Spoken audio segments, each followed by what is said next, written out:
पूरी कायनात में इब्राहीम अलैहिस्सलाम की पैदाइश से पहले घटा टोप अंधेरा, फुल शिर्क, कुफ्र, अल्लाह का नाम लेने वाला दुनिया में कोई नहीं था। अल्लाह पहली आजमाइश तो यही थी कि अल्लाह रब्बुल आलमीन ने इब्राहीम अलैहिस्सलाम को एक ऐसे घराने में पैदा फरमाया कि वो घराना खुद शिर्क और कुफ्र में मुब्तला, बल्कि जिस घराने में पैदा किया आज़र, ये एक इख्तलाफी मसला है कि आज़र इब्राहीम अलैहिस्सलाम का वालिद था या चचा था, इस बात में पड़े बगैर कि आज़र की अपनी फैक्ट्री थी बुतों की, बुतें बेचा करता था, बुत बेचा करता था और कहता था ये खुदा है। उसी घर में अल्लाह रब्बुल आलमीन ने इब्राहीम अलैहिस्सलाम को पैदा किया। बचपन से ही इब्राहीम अलैहिस्सलाम को अल्लाह पाक ने बड़ा ज़हीन व फ़तीन बनाया था। अपने वालिद को बड़ा समझाया, अपने घर वालों को समझाया, बुतों की मज़म्मत कर ली कि इनसे कुछ नहीं होता, रब्बुल आलमीन की इबादत करो। ये क्या है, अपने हाथों से बुत तराशते और बनाते और फिर कहते हुए खुदा है, ये तो गलत बात हुई, कुछ अकल से काम लिया करो। हर बात लंबी हो जाएगी। पहली आजमाइश यहाँ थी। जब इब्राहीम अलैहिस्सलाम बड़े हो गए, जवान हो गए, फिर इब्राहीम अलैहिस्सलाम को अल्लाह ने आजमाया कि अब तुम्हारी बारी है इब्राहीम, ये गैरुल्लाहों को तबाह व बर्बाद करना।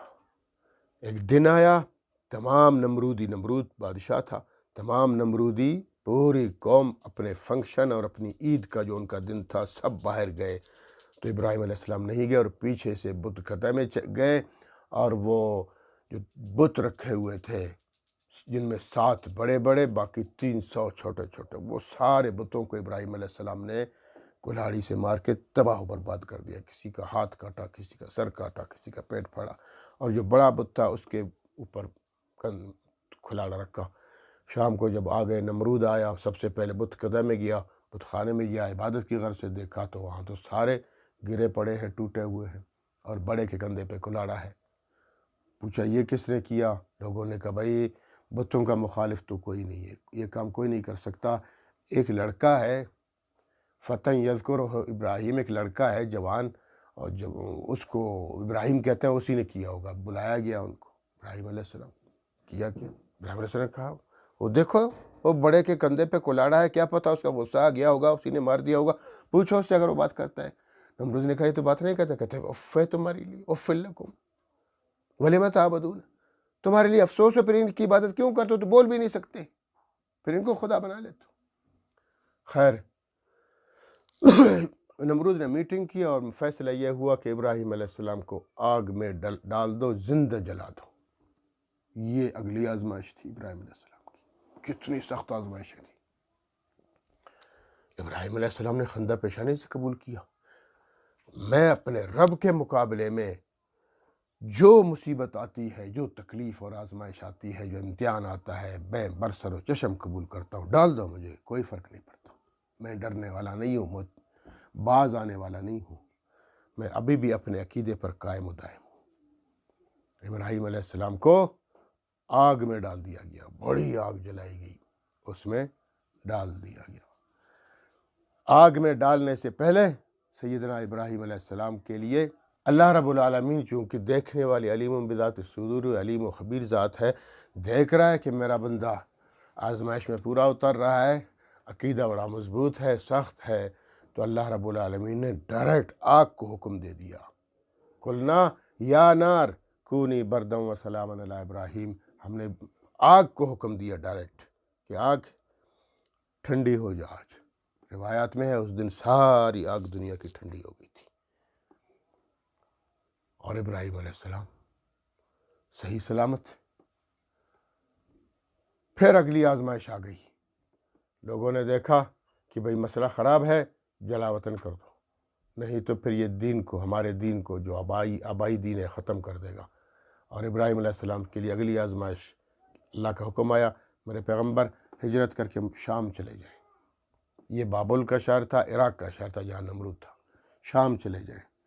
शाम चले गए सैयदना इब्राहीम अलैहिस्सलाम अपनी ज़ौजा को लेकर और अपनी भतीजे हज़रत लूत अलैहिस्सलाम को लेकर चले गए।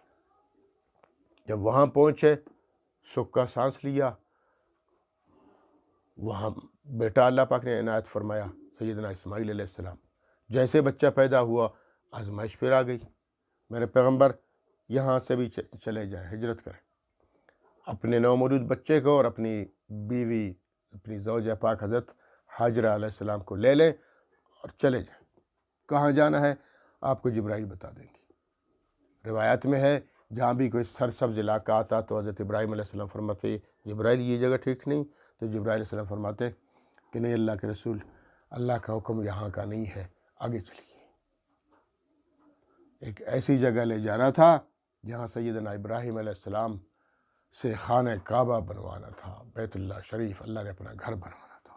تو ایک ایسی جگہ گئے، چھٹیل میدان ہے، گرم ریگستان ہے، کالے کالے پہاڑ ہے، پرندوں کی آواز نہیں ہے، کچھ بھی نہیں ہے، نہ پانی ہے نہ گھاس پھوس ہے، کچھ بھی نہیں ہے، گرم علاقہ۔ وہاں فرمایا ادھر پڑاؤ کرتے، یہ ہے آپ کی جگہ سے ابراہیم علیہ السلام۔ جیسے ابراہیم علیہ السلام نے پڑاؤ کیا کہ بھائی یہی آزمائش تھی، پوری ہو گئی، تو پھر اللہ کی آزمائش اگلی آ گئی۔ میرے پیغمبر چلے، جبرائیل علیہ السلام نے فرمایا اللہ کے رسول ابراہیم آپ یہاں نہیں رہ سکتے ہیں، آپ یہاں سے نکلیں، ابھی اگلی آزمائش شروع ہے۔